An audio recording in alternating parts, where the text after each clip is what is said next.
everyone, I am Ayesha Aslam, an intern at the UB Advocate, and today I will be discussing about the topic whether the police can generate registered FIR for cognizable offence or not. So, let's discuss what is an FIR. A first information report, as the name suggests, is the first document that is formulated in a criminal proceeding. The content of an FIR consists of the information regarding the commission of an offence which is provided to the police. The police begin the investigation of a specific crime on the basis of the FIR registered for the same. Therefore, FIR plays a crucial role with regard to the procedure of criminal law. So now, in which cases can an FIR be registered? Section 154 of the CRPC deals with information in cognizable offence. According to this section, every information relating to the commission of a cognizable offence, if given orally to an officer in charge of a police station, shall be reduced to writing by him or under his direction and be read over the informant, and every such information, either given in writing or reduced to writing as aforesaid, shall be signed by the person given it, and the substance thereof shall be entered in a book to be kept by such officer in such form as the state government may prescribe in this behalf. A copy of the information as recorded shall be given free of cost to the informant of the FIR. So now section 154 subsection 1 of the CRPC makes it clear that an FIR can be registered only in the case of a cognizable offence, not in the case of non-cognizable offence. Ministry of Home Affairs give guidelines whenever the information makes out a cognizable offence. It is the duty of the police officer to register FIR under section 154 subsection 1 of the CRPC. Now, what is cognizable offence? In layman language, cognizable offences are those offences in which a police officer can arrest an accused without a warrant. Now, who can file an FIR?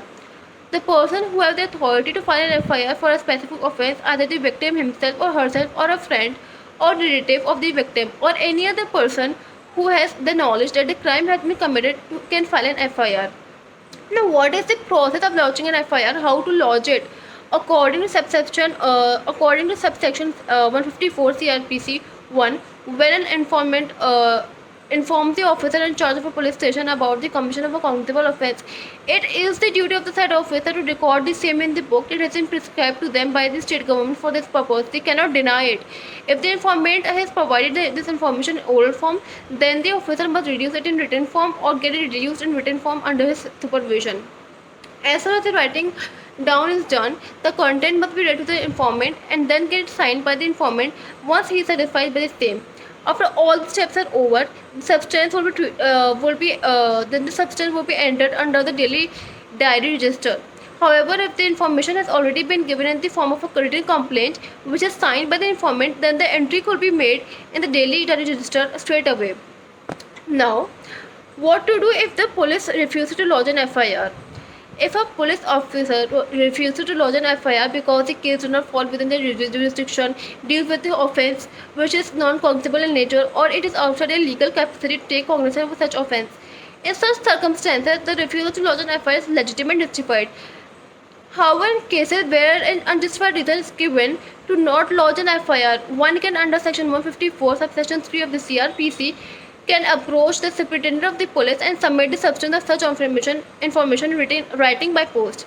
If the superintendent of the police is satisfied that such information discloses the commission of a cognizable offence, then he might investigate the case himself or direct an investigation to be made by any police officer subordinate to him.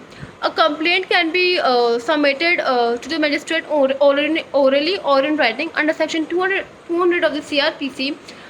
After submission of a complaint, the magistrate will conduct a hearing deciding upon the issue of the cognizance.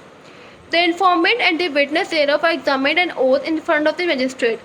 Mandibus is one of the writs issued by the Supreme Court or High Court, which is in the form of a command of the state to compel them to perform the public duty.